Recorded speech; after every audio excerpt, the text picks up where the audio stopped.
Hello SSC, তোমরা কেমন আছো? আশা করি ভালো আছো।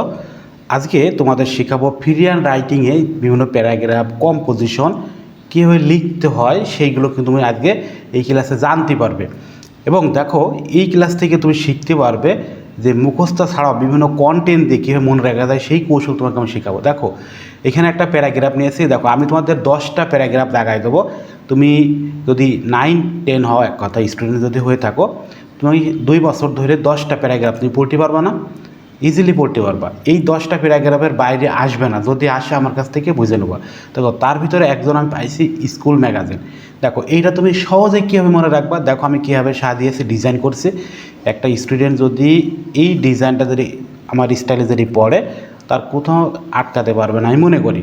দেখো, এখানে প্রথমে তোমাকে এই যে পার্ট আছে না, এই পার্টগুলো তোমাকে মনে রাখতে হবে। এর উপরে বেসিক করে তোমাকে কিন্তু ফ্রি হ্যান্ড রাইটিং লেখা শিখতে হবে কিন্তু।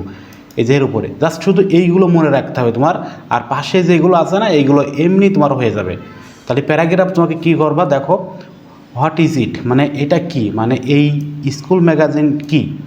দেখো, এখানে আমি দিয়েছি এই স্কুল ম্যাগাজিন ইজ, তুমি বাংলা করে পড়ো, school magazine is a book, হয় একটা বুক পাবলিশড, তখন পাবলিশড হয় কাদের দ্বারা, by a school every year, মানে প্রত্যেক বছরে একটা, মনে করো যে বইটা পাবলিশড হয় তাকে স্কুল ম্যাগাজিন বলা হয়। বলছে ইট ইজ এ, বলছে কালেকশন অফ স্টুডেন্টস, বলছে এটা হচ্ছে কালেকশন করে শিক্ষার্থী এবং রাইটার্স, মানে বিভিন্ন শিক্ষার্থীর লেখার সংগ্রহগুলোতে কালেকশন করে রাখে। এখন এইটা দেখো, তুমি সংজ্ঞা দিলে এবং এখানে তোমার মনে রাখতে সংখ্যা দেওয়া, তুমি কোন লাইনটা লিখবা, মনে রাখবা কন্টেন্ট, কন্টেন্টে মনে রাখবা কন্টেন্ট কি। তাহলে এই যে পাবলিশগুলো করে, এখান থেকে তোমার শিখতে হবে যে পাবলিশ করে কন্টেন্ট কোনগুলো। এই যে ইট হ্যাজ পোয়েম, স্টোরি, এসে, তারপরে jokes, report and school news, যে এইগুলো কন্টেন্ট। তার মানে দেখছো, তুমি স্কুল ম্যাগাজিনের সংজ্ঞা দেবা, সংজ্ঞা দেওয়ার পর তার কন্টেন্টগুলো কী সেইগুলো, এবং এই কন্টেন্টগুলো কারা লেখে। দেখো, হু রাইটার্স মানে কারা লেখে। দেখো, তুমি পর্যায়ক্রমে আস্তে আস্তে আসতে থাকবা, তাহলে দেখবা তোমার আর কোনো কিছু ভুল হবে না। দেখো, কারা লিখতে থাকে, দেখো student and writer, different types of writers, মানে বিভিন্ন স্টুডেন্ট এবং বিভিন্ন রাইটার, বিভিন্ন টাইপসের তারা কিন্তু বিভিন্ন ধরনের লিখে থাকে।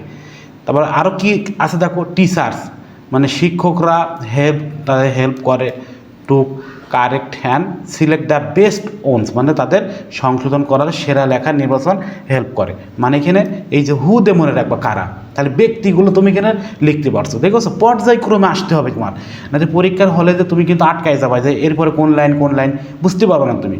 তারপর দেখো পারপোজ মানে উদ্দেশ্য, মানে এই যে উদ্দেশ্য, তাদের কেমন উদ্দেশ্য যে পাবলিশটা করে, উদ্দেশ্যটা কি, তাদের মেন পারপোজ, তার মেন হচ্ছে উদ্দেশ্য হচ্ছে ইজ টু ইমপ্রুভ স্টুডেন্ট, বলছে তাদের ইমপ্রুভ করবে স্টুডেন্টদের রাইটিং স্কিল অ্যান্ড ক্রিয়েটিভলি, মানে তাদের সৃজনশীলতা ও লেখার, তাদের মনে করো যে উদ্দেশ্যটা হচ্ছে সৃজনশীল লেখা, রাইটিং, বিভিন্ন লেখার কৌশল আর দক্ষতা তাদের বৃদ্ধি করবে, ইমপ্রুভ করবে, এই যে উদ্দেশ্য।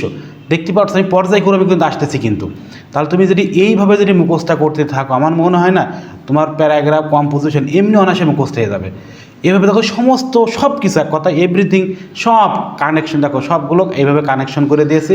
এই যে এই স্কুল লাইব্রেরি আসলে তুমি কীভাবে লাগবে, তো সব ছোটো ছোটো ওয়ার্ড দিয়ে সবগুলো স্টেপ, এই যে এইগুলো সব তুমি যদি মনে রাখতে পারো, এই কৌশলগুলো, তোমার প্যারাগ্রাফ সবগুলো হয়ে যাবে। দেখো, আমি পর্যায়ক্রমে একটা একটা তোমার সব দিয়েছি কিন্তু, এখানে আমার সবগুলো এভরিথিং নোট করা আছে। শুধু যারা ঝিনাইদহ জেলার স্টুডেন্ট তারাই শুধু আমাদের সাথে যোগাযোগ করবে, আমাদের সরাসরি এসে আমাদের কাছ থেকে এই কৌশলগুলো শিখতে হবে। আর বাইরের জেলা যারা স্টুডেন্ট তারা আমাদের কাছ থেকে এই পিডিএফগুলো, মানে আমাদের এই লেকচার শিটগুলো তোমাকে পারচেস করতে হবে, মানে আমাদের কাছ থেকে ক্রয় করে নিতে হবে, ফ্রিতে তুমি পাবা না। তার মানে দেখো, এইগুলো সব দেখো, এখানে রোল অফ টিচার্স, দেখো এখানে কী কী রোলস, মানে দিক নির্দেশনা এখানে তাদের তদারকিত করে, এদের সব এখানে হুবহুব সুন্দর করে এখানে ডিজাইন করে দেওয়া আছে। যদি কেউ একটা স্টুডেন্ট জাস্ট এই কৌশল দিয়ে যদি মনে রাখতে পারে, এক কথায়, তাহলে তার বানায়, মানে এমনি ফ্রি হ্যান্ড রাইটিং লিখতে পারবে। আরও অনেক কৌশল তোমাকে শেখানো হবে। শুধুমাত্র যারা ঝিনাইদহ জেলার স্টুডেন্ট তারাই শুধু আমাদের কোর্সে ভর্তি হওয়ার জন্য কমেন্ট করো। বাইরের জেলার স্টুডেন্ট শুধুমাত্র আমাদের এই লেকচার শিটগুলো নিয়ে রাখবা আর আমাদের গ্রুপে যুক্ত থাকবা। দেখো, সবগুলো এখানে এভরিথিং সব করে দিয়েছি, সব অনেকগুলো আছে। এবার দেখো, এখানে কম্পোজিশন আছে না, তোমাদের কম্পোজিশনে কিন্তু আমি এখানে সব ডিজাইন করে দিয়েছি। এই যে সবচেয়ে মোস্ট ইম্পর্টেন্ট টপ 10 10টা কম্পোজিশন পড়াবো, এর বাইরে আসবে না। দেখো যারা 9-10 এর স্টুডেন্ট তাদের জন্য কিন্তু এই ক্লাসটা। দেখো কত সুন্দর করে পাট করে প্রথম পার্টে তুমি কী লিখবা, দেখো সবগুলো সুন্দর করে ডিজাইন করে দেবো, আর এমনি মনে থাকবে না কতবেলা। দেখো তুমি তার শুধু এই পার্টগুলো কৌশলগুলো মুখস্থ করবা, ফ্রি হ্যান্ড রাইটিং লেখার যে এলিমেন্টগুলো এইগুলো মনে রাখতে হবে, তাহলে দেখবা তোমার এই যে লেখাগুলো এমনি অনায়াসে হয়ে যাবে। এই যে সবগুলো দেখো সহজভাবে দিয়ে দিছি, তার মানে তুমি এইগুলো মুখস্থ রাখলে এমনি সবগুলো পেরে যাবা।